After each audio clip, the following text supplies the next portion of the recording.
got hooked up from pharmacy when I was like about 14, 15 years old.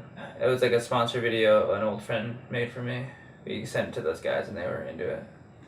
It was actually through Toy Machine and pharmacy because Ed asked me to send a sponsor me video to them, and Ed never got back to me, and Josh Beagle ended up stealing the sponsor me tape and offered me a spot on Foundation, and I jumped on it.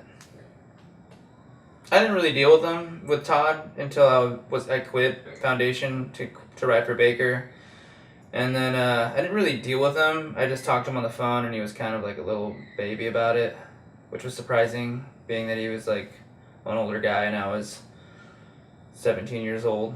But I mean, that was like a long time ago, and we obviously are both different people now, and I went back to Toy Machine, so we kind of worked out our issues for the most part, I think.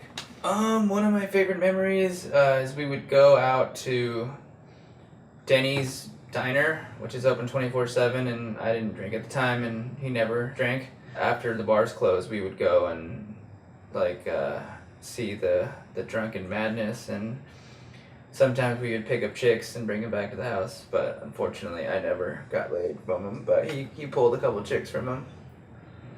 It was like living with another 16-year-old. He's pretty silly. I got involved with the Emerica just through the pharmacy guys, actually, because Matt Allen and Brian Herman were on, and the Emerica was the best company back then, to me still is.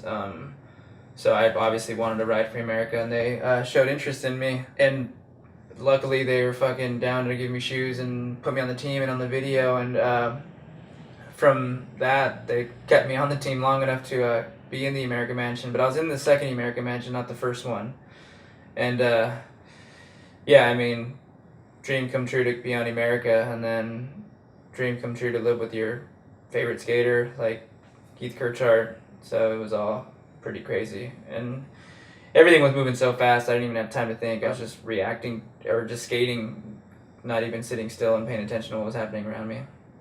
I don't know. I've kind of stayed the same way for about skating. I just want to keep skating and film video parts as long as I can, as long as they're good. I don't know about relevancy now because skateboarding is so crazy, but I mean, with Made Chapter 1, Westgate was filming a part, and Colin was interested in filming a part because Westgate was doing it, and I didn't want to be left out. I was like, oh, if they're filming a part, I want to film a part. So it was kind of an organic experience because everyone was filming a part. We were getting each other excited and feeding off each other's energy and motivation. So it was a pretty organic situation for everyone, which made it funner for us.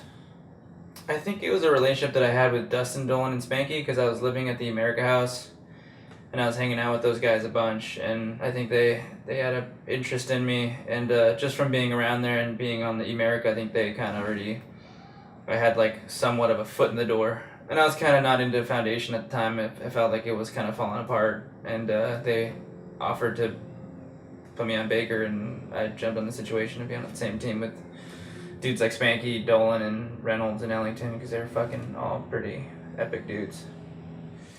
I've never been offered by anyone other than Girl, and that was after I already made the decision to go to Toy Machine,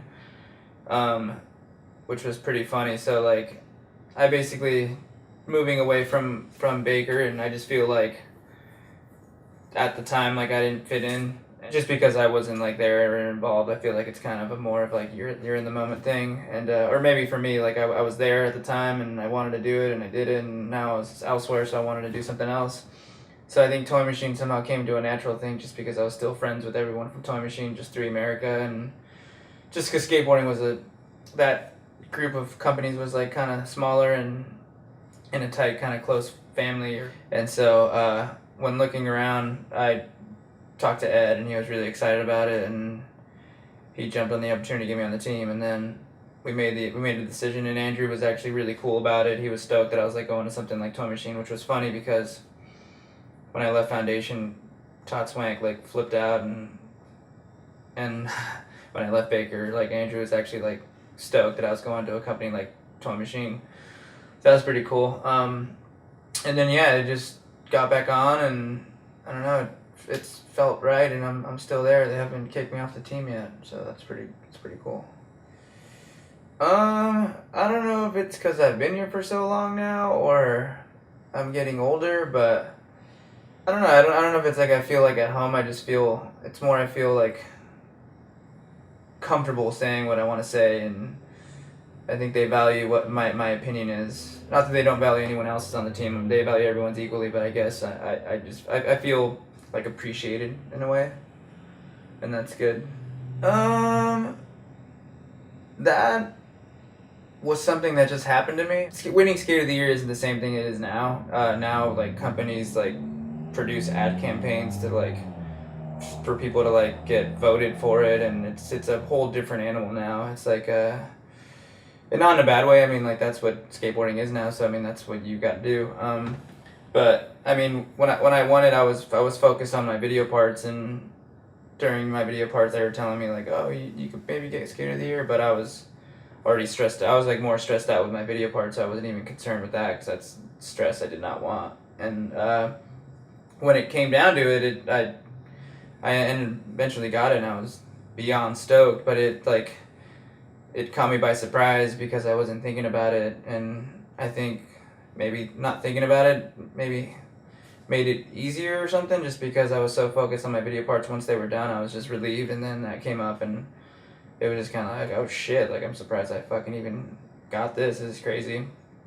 And yeah, I mean, people were really happy for me. I mean, like it's definitely a career high for anyone, but it's like anything that happens, it comes and it goes. It was just that 1 year, and it's that I just I got lucky that year, but it only lasts for 1 year, so really can't ride that train for too long.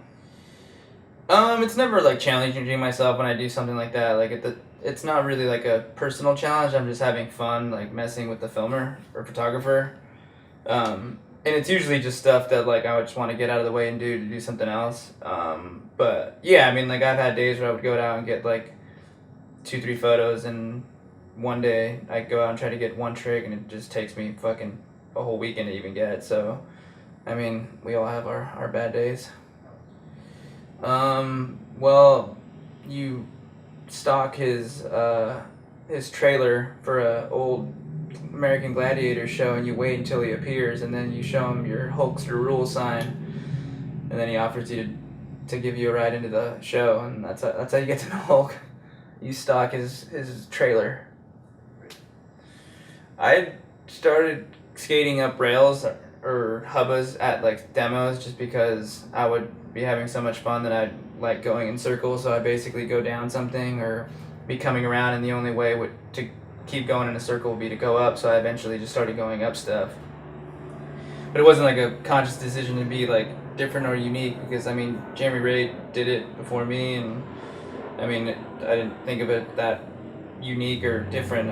I've seen it in like old videos like that, so for me it wasn't like that crazy. I was just trying to get to point A to point B to point C, and once I started doing that more and more at demos, I think like filmers and photographers started noticing, and the skateboard mag cover or skateboarder cover, sorry, like that came about as an accident because John Bradford and the filmer Cricket lied to me about them saying they knew about this really cool new rail, and we got there and it was that stupid ass rail, and they're like, you should just try to grind up it, and then they forced me into doing it, and then I eventually did it, but it was all an accident.